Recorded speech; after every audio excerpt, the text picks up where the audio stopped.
നമ്മുടെ next module, അതായത് IT and സൊസൈറ്റിയിലെ next ടോപ്പിക്കാണ് ഇഷ്യൂസ് ആൻഡ് കൺസേൺസ് എന്ന് പറയുന്നത്.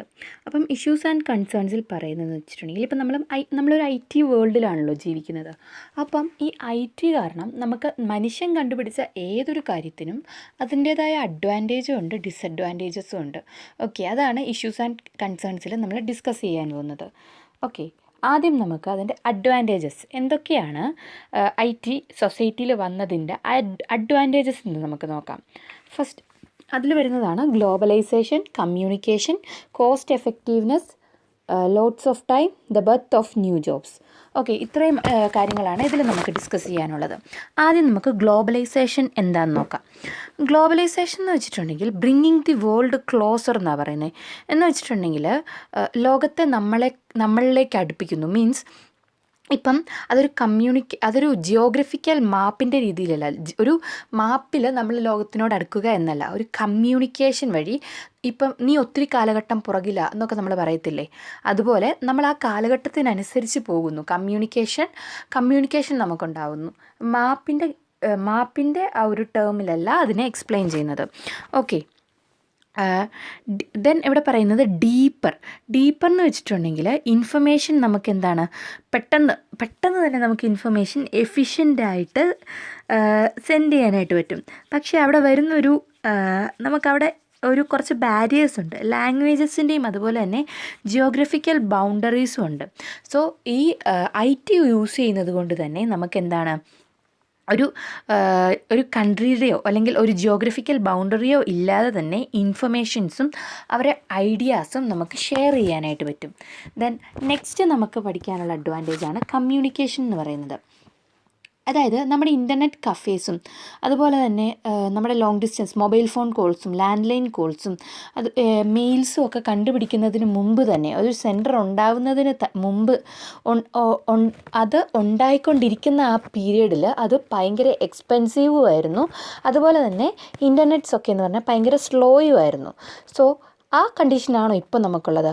ഇപ്പോൾ ടെക്നോളജി എന്താണ്, കമ്മ്യൂണിക്കേഷൻ്റെ ടേമിൽ ഒരുപാട് ടെക്നോളജി വളർന്നു. അതായത് കമ്മ്യൂണിക്കേഷൻ നമുക്കിപ്പോൾ ചീപ്പറാണ്, അതുപോലെ തന്നെ പെട്ടെന്ന് തന്നെ നടത്താൻ പറ്റും. അതുപോലെ തന്നെ ചീപ്പറുമാണ്, ക്വിക്കറുമാണ്, അതുപോലെ തന്നെ എഫിഷ്യൻ്റായിട്ടും കമ്മ്യൂണിക്കേഷൻ നടത്താൻ പറ്റും. ദെൻ അങ്ങനെ മാത്രമല്ല, കമ്മ്യൂണിക്കേഷൻ നമുക്കെന്താണ്, ഒരു ലാൻഡ് ലൈൻ, ഒരു മൊബൈൽ ഫോൺ വെച്ച് വോയിസ് കമ്മ്യൂണിക്കേഷൻ മാത്രമല്ല, വോയിസ് വഴി മാത്രമല്ല നമുക്ക് ഐഡിയാസ് ഷെയർ ചെയ്യാൻ പറ്റുന്നത്.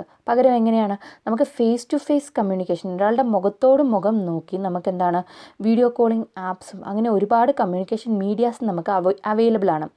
ഓക്കെ, അപ്പം അതിലും വലിയൊരു അഡ്വാൻറ്റേജ് എന്ന് പറഞ്ഞിട്ടുണ്ടെങ്കിൽ, ഇങ്ങനെ നമുക്ക് ടെക്നോളജി യൂസ് ചെയ്യണം എന്നുണ്ടെങ്കിൽ നമുക്കൊരു കമ്പ്യൂട്ടറിൻ്റെ ആവശ്യമില്ല. പകരം എന്താണ്, ഒരു മൊബൈൽ ഫോൺ ഉണ്ടെങ്കിൽ ഈ communication, face to face communication, അതുപോലെ തന്നെ ഇൻ്റർനെറ്റ് ആക്സസ് ചെയ്തിട്ട് ക്വിക്കർ ആൻഡ് എഫിഷ്യൻ്റ്ലി നമുക്ക് എന്ത് ചെയ്യാൻ പറ്റും, കമ്മ്യൂണിക്കേഷൻ പെർഫോം ചെയ്യാൻ പറ്റും. ദെൻ നെക്സ്റ്റ് പറയുന്നത് കോസ്റ്റ് എഫക്റ്റീവ്നെസ് എന്താണെന്ന്. കോസ്റ്റ് എഫക്റ്റീവ്നെസ് എന്ന് പറഞ്ഞിട്ടുണ്ടെങ്കിൽ നമ്മൾ ഇപ്പോൾ ബിസിനസ് ഓപ്പറേഷൻസൊക്കെ, നമ്മുടെ ഒരു ബിസിനസ് ഇൻസ്റ്റിറ്റ്യൂഷനെ നോക്കുകയാണെങ്കിൽ അവിടെ എല്ലാ ഓപ്പറേഷൻസും IT യൂസ് ചെയ്ത് കമ്പ്യൂട്ടറൈസ് ചെയ്തേക്കുവാണ്. സോ ആ കമ്പ്യൂട്ടേഴ്സ് ഒരു ഹ്യൂമൻ വർക്ക് ചെയ്യുന്നതിനെക്കാട്ടിലും ഒരുപാട് ടാസ്ക് ഒരു മെഷീന് പെർഫോം ചെയ്യാൻ പറ്റും. സോ അവിടെ അവർക്ക് എന്ത് ചെയ്യാൻ പറ്റും, കോസ്റ്റ് എഫക്റ്റീവ്, അതായത് ഒരു മെഷീനെ ഒരു മണി മേക്കിംഗ് മെഷീനായിട്ട് തന്നെ കൺസിഡർ ചെയ്യാൻ പറ്റും. അതായത് അവർക്ക് എന്തിൻ്റെ ആവശ്യമില്ല, ഒരു മെഷീൻ ഒരിക്കലും ടയേർഡ് ആവുന്നില്ല. സോ ഹ്യൂമൻ ബീങ്സ് ആണെങ്കിൽ ടയേർഡ് ആവും. സോ അവർക്ക് മെഷീൻസ് യൂസ് ചെയ്ത് എഫക്റ്റീവായിട്ട് ഓപ്പറേഷൻസ് പെർഫോം ചെയ്യിക്കാനായിട്ട് പറ്റും. അങ്ങനെ എന്താണ്, അവരുടെ പ്രൊഡക്ടിവിറ്റി, അൾട്ടിമേറ്റ്ലി പ്രൊഡക്ടിവിറ്റി ഇൻക്രീസ് ചെയ്യിപ്പിക്കാൻ പറ്റും, അവരുടെ പ്രോഫിറ്റ്സ് ഇൻക്രീസ് ചെയ്യിക്കാൻ പറ്റും. അതായത് better pay and less strenuous working conditions. അതായത് അവർക്ക് സാലറി പ്രൊവൈഡ് ചെയ്യാം, നന്നായിട്ട് സാലറി, അവരുടെ പേയ്മെൻറ്റ്സൊക്കെ അങ്ങനെ പ്രൊവൈഡ് ചെയ്യാം. അപ്പോൾ മെഷീൻസ് എന്താണ്, ഒരു ടയേർഡ്നെസ്സോ ഒന്നുമില്ലാതെ ഒരു ഹ്യൂമൻ ബീങ് വർക്ക് ചെയ്യുന്നതിനെക്കാട്ടിലും കോസ്റ്റ് എഫക്റ്റീവായിട്ട് വർക്ക് ചെയ്യുന്നു. ഓക്കെ, ദെൻ നെക്സ്റ്റ് പോയിൻ്റ് എന്താണ്, ലോട്ട്സ് ഓഫ് ടൈം എന്നാണ് പറയുന്നത്. ലോട്ട്സ് ഓഫ് ടൈം എന്ന് പറയുമ്പോഴത്തേക്കും ഇപ്പോൾ IT നമ്മൾ യൂസ് ചെയ്യുകയാണ്. IT യുടെ സ്പെഷ്യാലിറ്റി എന്താ, ടയേർഡ് ആവുന്നില്ല എന്ന് നമ്മൾ പറഞ്ഞു. മീൻസ് അത് 24 അവേഴ്സും 7 ഡേയ്സും, ഒരു വീക്കിലാകെ 7 ഡേയ്സ്, ഓരോ ഡേയ്സിലും 24 അവേഴ്സ്. ഈ ഫുൾ ടൈമിൽ ഇവർക്ക് എന്ത് ചെയ്യാൻ പറ്റും, വർക്ക് ചെയ്യാനായിട്ട് പറ്റും. സോ നമ്മുടെ ബിസിനസ് എന്താണ്, എനി ടൈം എനിവെയർ, ആർക്ക് വേണമെങ്കിലും എവിടെ വെച്ച് വേണമെങ്കിലും ഓപ്പൺ ചെയ്യാൻ പറ്റും ഒരു ബിസിനസ്. അങ്ങനെ നമുക്ക് അതുമാത്രമല്ല ഡിഫറെൻറ്റ് കൺട്രീസ്, വേറെ വേറെ രാജ്യങ്ങളിലിരുന്ന് നമുക്ക് കൺവീനിയൻ്റ് ആയിട്ടും ഈസിയറായിട്ടും നമുക്ക് ബിസിനസ് പെർഫോം ചെയ്യാനായിട്ട് പറ്റും. ദെൻ നെക്സ്റ്റ് പറയുന്നത് the birth of new jobs. Birth of new jobs എന്ന് പറഞ്ഞിട്ടുണ്ടെങ്കിൽ എന്താ, കമ്പ്യൂട്ടർ പ്രോഗ്രാമേഴ്സ്, അതുപോലെ തന്നെ system analysers, hardware and software developers, web designers, അങ്ങനെ ഒരുപാട് പുതിയ എംപ്ലോയ്മെൻറ്റ് ഓപ്പർച്യൂണിറ്റീസ് IT വന്നതുകൊണ്ട് തന്നെ വന്നു അല്ലേ. ഈ ഫീൽഡ്സിലൊക്കെ ഒരുപാട് ജോലിക്കാരെ നമുക്ക് ആവശ്യമുണ്ട്. ഓക്കെ, അപ്പോൾ ഒരുപാട് ആൾക്കാരെ ആ ഫീൽഡിൽ നമുക്ക് ആവശ്യമുണ്ട്. സോ പുതിയ ജോബ്സ്, ഒത്തിരി ജോബ്സ്, IT റിലേറ്റഡ് ആയിട്ടുള്ള ഒരുപാട് ജോബ്സ് വന്നു. IT പാർക്കുകൾ വരെ നമ്മൾ ഇൻട്രൊഡ്യൂസ് ചെയ്തു. ഓക്കെ, പ്രോബബ്ലി എന്താണ് നമ്മൾ പ്രതീക്ഷിക്കുന്നത്, ഇപ്പോൾ ഉള്ളതിനെക്കാട്ടിലും ഇനിയൊരു IT വേൾഡ് തന്നെയാവും നമ്മൾ ജീവിക്കുന്ന സൊസൈറ്റി. സോ അപ്പോൾ എന്താവും, എല്ലാവരും പുതിയ ജോബ്സ് എന്താവും, കൂടിക്കൊണ്ടേയിരിക്കും. ഓക്കെ, ഇനി ഇപ്പം നമ്മൾ പഠിച്ചത് അഡ്വാൻറ്റേജസ് ആണ്. മനുഷ്യൻ കണ്ടുപിടിച്ച ഏതൊരു കാര്യത്തിനും അതിൻ്റേതായ ഇഷ്യൂസും ഉണ്ടെന്ന് പറഞ്ഞു.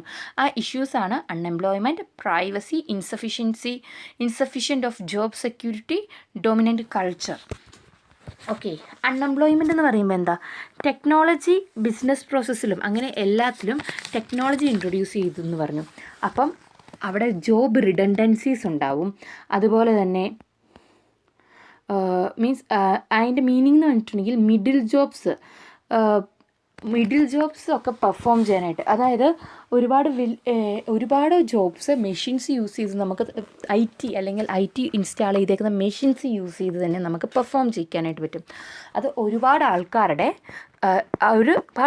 അൺഎംപ്ലോയിഡ് ആവാൻ, അവരുടെ ജോലി പോകാനായിട്ടുള്ള സാധ്യത കൂടുതലാണ്. നെക്സ്റ്റ് പറയുന്നത് പ്രൈവസി. ഈ IT യൂസ് ചെയ്യുന്നത് കൊണ്ട് തന്നെ അത് കൺവീനിയൻ്റ് ആണ്, അതുപോലെ തന്നെ ഫാസ്റ്റർ, ഈസിയർ ഒക്കെ ആയിട്ട് നമുക്ക് പെർഫോം ചെയ്യാൻ പറ്റും.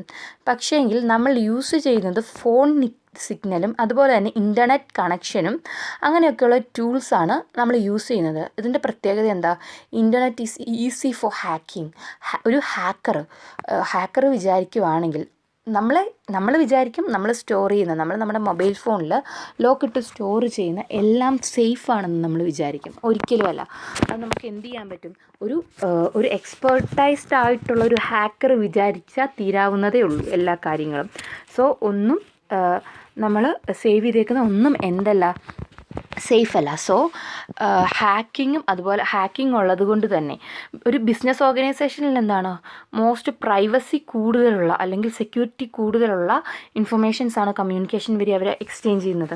ഒരാളത് ഹാക്ക് ചെയ്യുക മീൻസ് ആ ബിസിനസ്സിനെ തന്നെ അത് ബാധിക്കും. സോ പ്രൈവസി, പബ്ലിക്ക് അതിനെ അബ്യൂസ് ചെയ്യാനായിട്ടുള്ള ചാൻസ് ഉണ്ട്. അതാണ് പറയുന്നത്. ഇനി നെക്സ്റ്റ് പറയുന്നത് ഇൻസഫിഷ്യൻറ്റ് ഓഫ് ജോബ് സെക്യൂരിറ്റി. അതായത് നമ്മൾ പറയുന്നത് ജോബ് സെക്യൂരിറ്റീനെ IT ഒരുപാട് കോസ് ചെയ്യുന്നുണ്ട്. കാരണം ഇപ്പോൾ IT യുഗമാണ്, നമ്മൾ തന്നെ പഠിക്കുന്നുണ്ട്. ഇപ്പമുള്ള കാലഘട്ടമായിരിക്കില്ല ഒരു 5 to 10 years കഴിയുമ്പോഴത്തേക്കും എന്ന് പറഞ്ഞു. സോ ആരാണോ IT, ഓരോ ദിവസവും പുതിയ അപ്ഡേഷൻസ് വന്നുകൊണ്ടിരിക്കുക. ഈ അപ്ഡേഷൻസുമായിട്ട് എപ്പോഴും ഉൾക്കൊള്ളുന്നയാളും എപ്പോഴും ഈ അപ്ഡേഷൻസ് പഠിച്ചുകൊണ്ടിരിക്കുന്ന ആൾക്ക് മാത്രമേ എന്ത് ചെയ്യാൻ പറ്റുള്ളൂ, ഈ ഫീൽഡിൽ നിലനിൽക്കാൻ പറ്റുള്ളൂ. അല്ലാത്തവരെ ഇതിൽ നിന്ന് വൈപ്ഡ് ഔട്ടായി പോകും. ഇല്ലാത്തവരെ ഇതിനെ കാണാതെ തന്നെ ആയി പോകും. ഈ ഒരു ഫീൽഡിൽ നിന്ന് തന്നെ ഒഴിവായി പോകും. പഠിച്ചുകൊണ്ടേയിരിക്കണം. അതാണ് അവരുടെ ജോലിക്കൊരു സെക്യൂരിറ്റി ഇല്ല. മീൻസ് ജോലി എപ്പോഴും ഉണ്ടായിരിക്കുമെന്ന് നമുക്ക് ഒരു ഉറപ്പുമില്ല. അന്നന്ന് പുതിയ ടെക്നോളജീസ് വരുന്നതുമായിട്ട് അപ്ഡേറ്റഡ് ആയിരിക്കണം എപ്പോഴും. നെക്സ്റ്റ് പറയുന്നത് ഡോമിനൻ്റ് കൾച്ചർ. ഡോമിനൻ്റ് കൾച്ചറിൽ നമ്മൾ പറയുന്നതെന്ന് വെച്ചിട്ടുണ്ടെങ്കിൽ, നമ്മൾ പറഞ്ഞു നമ്മുടെ ഒരു ഗ്ലോബൽ വില്ലേജ് ആകും കുറച്ച് നാൾ കഴിയുമ്പോഴത്തേക്കും. അതായത് ഒരു ഒരു കൂട്ടം ആൾക്കാർ ഡോമിനൻ്റ് ചെയ്യും, ചിലരെന്ത് ചെയ്യും, വീക്കറായി പോകും. എക്സാമ്പിൾ പറയുവാണെങ്കിൽ നമ്മുടെ യുണൈറ്റഡ് സ്റ്റേറ്റ്സ് നമ്മളെ ഒരുപാട് ഇൻഫ്ലുവൻസ് ചെയ്യുന്നുണ്ട്. എങ്ങനെ? നമ്മുടെ ഡ്രസ്സിങ് സ്റ്റൈലിൽ, ലാംഗ്വേജിൽ, അതുപോലെ തന്നെ നമ്മൾ സംസാരിക്കുന്ന കാര്യങ്ങളിൽ, ബിഹേവിയറിലൊക്കെ US നമ്മളെ ഒരുപാട് ഇൻഫ്ലുവൻസ് ചെയ്യുന്നുണ്ട്. സോ നമ്മുടെ ഇത് തന്നെ നമ്മുടെ ലോക്കൽ ലാംഗ്വേജിനെ നമ്മൾ നശിപ്പിച്ചുകൊണ്ടിരിക്കുകയാണ്. ഇംഗ്ലീഷ് ഇപ്പോൾ എന്താണ്, ഇപ്പോൾ സ്കൂളുകളിലൊക്കെ നമ്മൾ എന്താ പഠിപ്പിക്കുന്നത്, ഇംഗ്ലീഷ് പറഞ്ഞില്ലെങ്കിൽ ഫൈൻ കിട്ടും. ഓക്കെ, അതുപോലെ തന്നെ എന്താണ്, നമ്മുടെ ലാംഗ്വേജിനെ, നമ്മുടെ ലോക്കൽ ലാംഗ്വേജിനെ സപ്രസ് ചെയ്തുകൊണ്ട് ഡോമിനൻ്റ് ആവുക, ഫോറിൻ ലാംഗ്വേജസ് ഡോമിനൻ്റ് ആവുക.